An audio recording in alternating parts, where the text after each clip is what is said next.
سورہ شعراء میں اللہ جل وعلا ارشاد فرماتا ہے یوم لا ينفع مال ولا بنون الا من اتى اللہ بقلب سلیم، جس دن نہ مال کام آئے گا نہ بیٹے کام آئیں گے مگر وہ جو اللہ کے حضور حاضر ہوا سلامت دل لے کر۔ اگر آخرت میں مردہ دل لے کر اللہ کی بارگاہ میں حاضر ہوئے تو تباہی اور بربادی کے علاوہ کچھ ہاتھ نہیں آئے گا، نہ اولاد کام آئے گی نہ مال کام آئے گا۔ کامیاب وہی ہوگا جو اللہ کی بارگاہ میں زندہ دل لے کر حاضر ہوگا، یعنی گناہوں سے پاک اور محبت اور معرفت الہی کے نور سے منور دل لے کر جو بارگاہ خداوندی میں حاضر ہوگا کامیاب وہی ہوگا۔ آؤ میرے احبہ، آج عید سے پہلے ہی ایڈوانس میں تمہیں عیدی کے طور پر ایک انمول تحفہ دیتا ہوں۔ اگر یہ تحفہ قبول کر لیا تو قیامت کے دن تمہارا دل مردہ نہیں ہوگا، تمہیں اہل دل کے ساتھ اٹھایا جائے گا، دل والوں کے ساتھ اٹھایا جائے گا، تمہارا دل زندہ ہوگا۔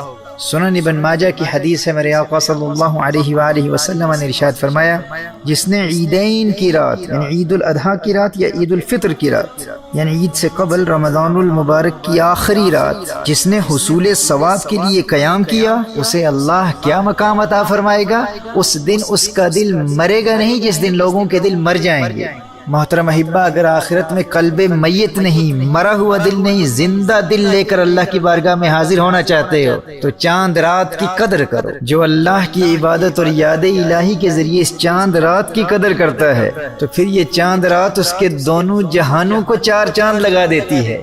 لوگوں نے اس مبارک رات کی اہمیت کو سمجھا ہی نہیں ہے۔ کس قدر محرومی ہے ان نادانوں کے لیے جو دونوں جہانوں میں دلوں کو حقیقی زندگی دینے والی اس مبارک رات، اس چاند رات کو شاپنگ مالز اور مارکیٹ پلیسز میں اور بازاروں کے غیر شرعی اور مخلوط ہجوم اور مجالس میں ضائع کر دیتے ہیں۔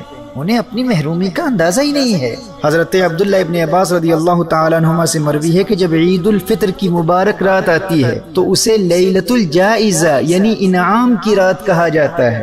اسلام میں عید الفطر کی رات یعنی چاند رات کو لیلۃ الجائزہ کہتے ہیں، یعنی انسان تمام رمضان المبارک میں دن کے روزے اور رات کے قیام اور دیگر عبادات کے ذریعے جتنی محنت کرتا ہے ان تمام عبادات کا خاص انعام اللہ جل وعلا کی جانب سے لیلۃ الجائزہ میں ملتا ہے، اس انعام کی رات میں ملتا ہے۔ یہ جسے تم چاند رات کہتے ہو نا، یہ سارے مہینے کی عبادات کا صلہ ملنے کی رات ہے، انعام ملنے کی رات ہے۔ یعنی یہ چاند رات در حقیقت اللہ جل وعلا کی طرف سے عیدی ملنے کی رات ہے۔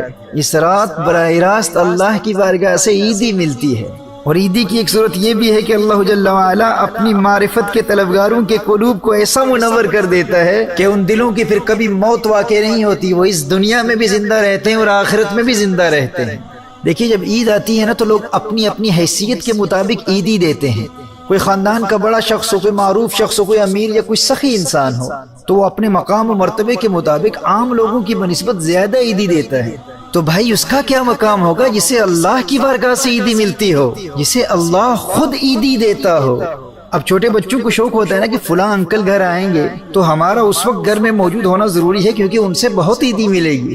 لیکن جب وہ انکل گھر میں آئیں اور اس بچے کو ان کے آنے کے وقت کا علم بھی ہو لیکن عین اسی وقت وہ بچہ گھر سے باہر بازار میں کہیں گھومنے کے لیے چلا جائے تو اسے گھر لوٹنے پر پھر کتنا افسوس ہوگا کہ وہ باقی بچوں کو عیدی دے کر چلے بھی گئے اور میں گھر میں موجود ہی نہیں تھا۔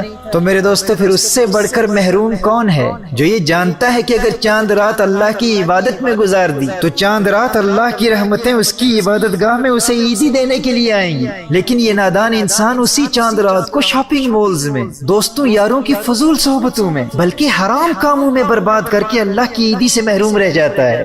میرے بھائیوں، میری بہنوں، اس لیلۃ الجائزہ کی، اس انعام کی رات کی، اس چاند رات کی قدر کرو اور یاد رکھیے آخرت میں دلوں کو زندہ رکھنے کی فضیلت یہ ان دونوں راتوں کو حاصل ہے، عید الفطر کی رات کو بھی اور عید الاضحیٰ کی رات کو بھی۔ یہ دونوں راتیں اہل دل کی راتیں ہیں، دل والوں کی راتیں ہیں۔ ان مبارک راتوں میں شب بیداری کی فضیلت اس قدر ہے کہ حافظ ذکی الدین المنذری نے ترغیب و ترہیب میں حضرت معاذ بن جبل رضی اللہ تعالیٰ عنہ کی روایت نقل کی ہے۔ فرمایا جو ان 5 راتوں میں شب بیداری کرے اس کے لیے جنت واجب ہو جاتی ہے۔ ذی الحجہ کی 8ویں، 9ویں اور 10ویں راتیں، یہ 3، اور چوتھی عید الفطر کی رات، 5ویں شعبان المعظم کی رات جسے ہم لیلۃ البراء یا شب برات کہتے ہیں۔ اس روایت سے یہ بات روز روشن کی طرح واضح ہو جاتی ہے کہ جو چاند رات شاپنگ سینٹرز کی بجائے عبادت میں گزارتا ہے اسے پھر اللہ کی بارگاہ سے عیدی ملتی ہے۔ اور وہ عیدی کیا ہے؟ اللہ دلوں کو دائمی زندگی بھی دیتا ہے اور عیدی میں جنت بھی عطا کر دیتا ہے۔ اس روایت میں یہی فرمایا کہ جو ان راتوں میں شب بیداری کرے پھر اس کے لیے جنت واجب ہو جاتی ہے۔ لہٰذا محترم احبہ اس خاص رات کو فضول کاموں میں ضائع نہ کیجیے گا۔ لیلۃ الجائزہ میں آنسو بہا کر رو رو کر اللہ کی بارگاہ میں ماضی کی خطاؤں سے توبہ بھی کریں اور آئندہ گناہ نہ کرنے کا پختہ ارادہ بھی کریں۔ اب آئیے چند باتیں فلسفہ عید اور پھر عید کے دن کے حوالے سے، اور پھر لائف آفٹر رمضان یعنی رمضان المبارک کے بعد 11 مہینوں میں رمضان المبارک کے فیوز و برکات کے ذریعے گناہوں سے بچنے کا طریقہ کیا ہے، اس پر چند باتیں سماعت فرما لیجیے۔